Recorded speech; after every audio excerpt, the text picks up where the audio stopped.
और फिर उसके बाद जूते से पेशाब दोनों पिलाना। बाप बेटों को। हाँ, रिवर्स करके मारा और जूते से जो है पेशाब भर के पिलाया गया, अच्छा। थूक के चटाया गया। तो सोचिए कितनी अमानवीय घटना है। मैं तो जो है बड़ा जो है शर्म महसूस करता हूँ तमाम। एक बार मैंने देखा कि हमारे प्रधानमंत्री कह रहे थे कि हमारे दलितों को मत मारो, मुझे मारो।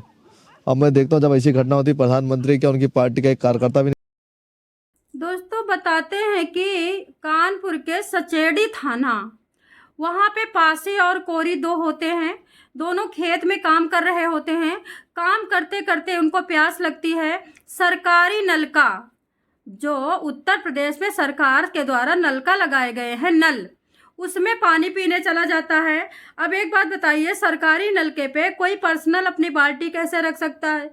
कोई सरकारी नलके पे अपने पर्सनल लोटा कैसे रख सकता है? अगर सरकारी नलका है तो किसी का पर्सनल लोटा वहाँ नहीं रहेगा, कोई साबुन सट्टा नहीं रहेगा। लेकिन कहते हैं सचेड़ी थाना के, कानपुर के सचेड़ी थाना में पासी और कोरी दो होते हैं। वो खेतों में काम कर रहे होते हैं। काम करते करते 2 बजे के करीब उनको प्यास लगती है। 5 मई की बात है। वो प्यासे प्यासे जाते हैं, बाल्टी छू लेते हैं, बाल्टी उठा कर के साइड रख देते हैं, लोटा उठा के साइड रख देते हैं। उसके बाद उसी घर से जिसकी बाल्टी थी और लोटा, 2 लोग आते हैं और वो फोन करके, और जो जो साइड रखते हैं लोटा बाल्टी, वो अकेला 2 बंदे थे, पतले पतले छोटी सी उम्र के थे।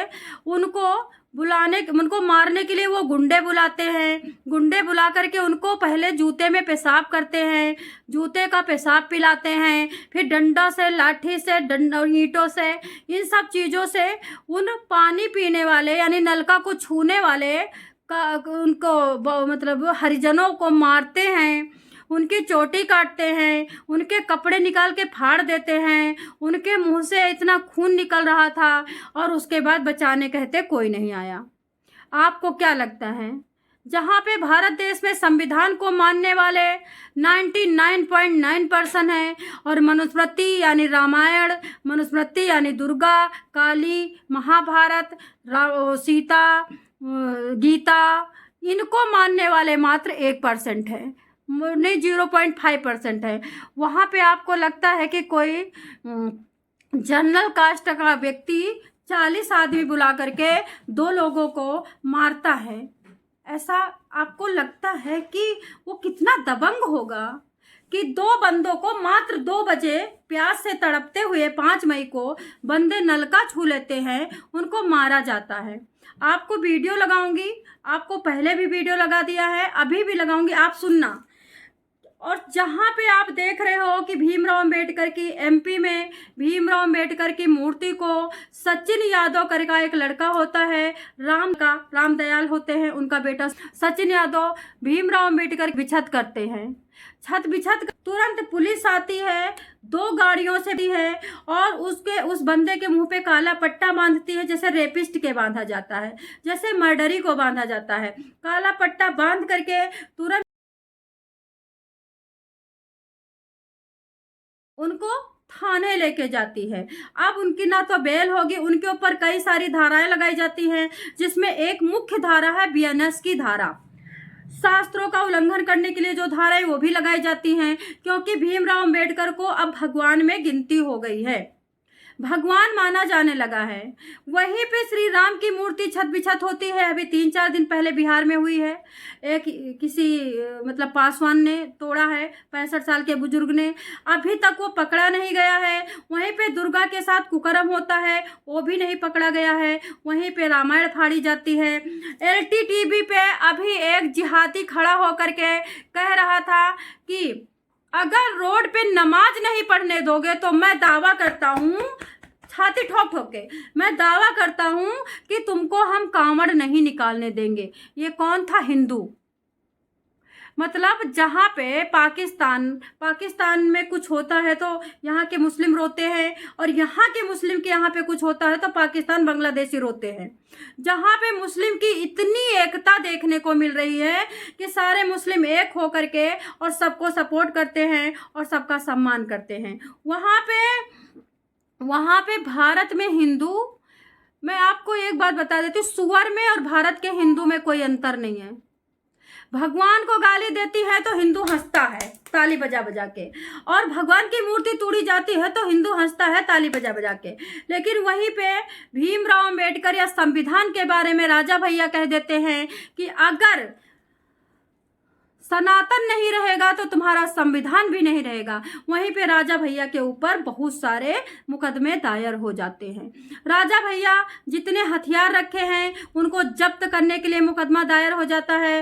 राजा भैया के जितने खेत हैं उनके बारे में सारी SIT वगैरह जो भी जांच होती है, इनकम टैक्स विभाग उस पर हावी हो जाता है राजा भैया पे। बस इतना कह देते हैं कि सनातन नहीं रहेगा तो संविधान भी नहीं बचेगा।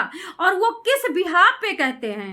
वहीं पे सूर्यकांत जस्टिस कहते हैं कि कुछ काकरोच टाइप के अनपढ़ लोग डिग्री खरीद करके और भारत में वकालत कर रहे हैं और देश की शांति को भंग कर रहे हैं, देश की सच्चाई को, वकीलत की सच्चाई को नुकसान पहुंचा रहे हैं। ये काकरोच हैं। वहाँ पे रातों रात जर्मनी में, बांग्लादेश में और पाकिस्तान में लोग खड़े हो जाते हैं और सूर्यकांत जस्टिस के अपोजिट में नारा खड़ा कर देते हैं कि हम खींच करके सूर्यकांत जस्टिस और धर्मेंद्र प्रधान कौन है जो उन्होंने पेपर लीक हुआ है उनको बाहर करेंगे।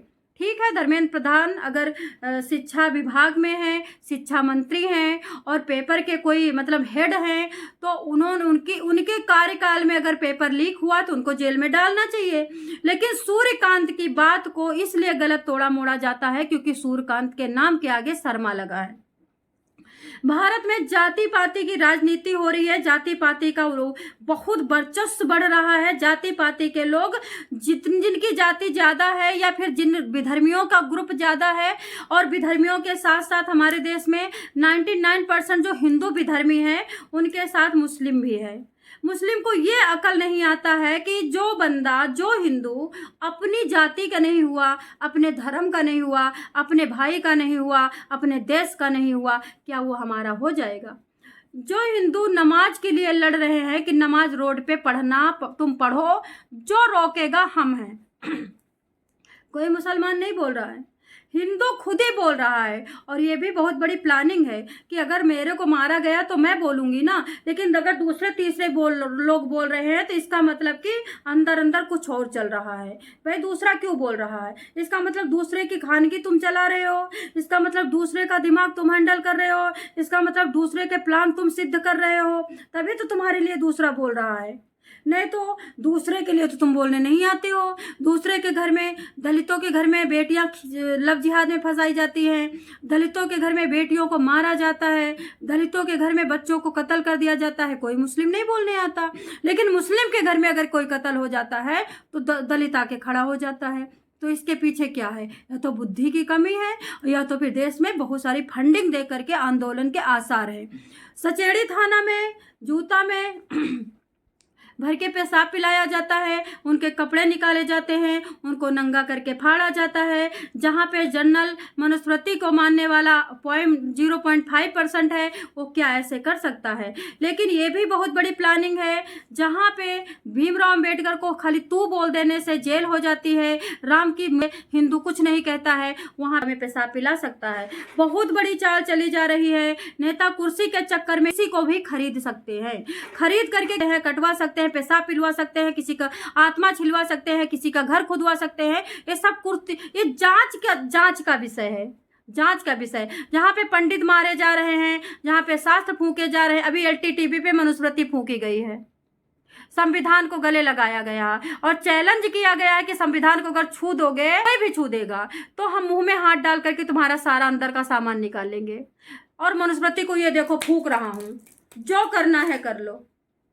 उस देश में ऐसा लगता है कि कोई पेशाब पिला सकता है? जांच का विषय है। और अगर उसने सच में किया है तो उसके दिमाग का मेंटल स्थिति चेक की जाए, क्योंकि जहाँ पे पंडित मारे जा रहे हैं, जहाँ पे किसी भी प्रकार से ठाकुरों की औकात नहीं है। एक काम करिए, चेक कर लीजिए कहीं यादव तो नहीं है, क्योंकि यादव भी बहुत ज़्यादा नरक फैला रहे हैं, खूब एक एक भीमराव अंबेडकर वालों को काट रहे हैं, क्योंकि यादव को भी कतई पसंद नहीं है भीमराव अंबेडकर। यादव भी नफरत करते भीमराव अंबेडकर से। देखिए आप अखिलेश यादव में कहीं भीमराव अंबेडकर होते हैं? क्योंकि अखिलेश यादव के भाषण में हमने तो नहीं सुना। तो यादवों की जो अपनी सोच है वो बहुत अलग है। हो सकता है कि यादव ने ऐसा किया हो, देख लीजिए। जय श्री कृष्ण, हर हर महादेव।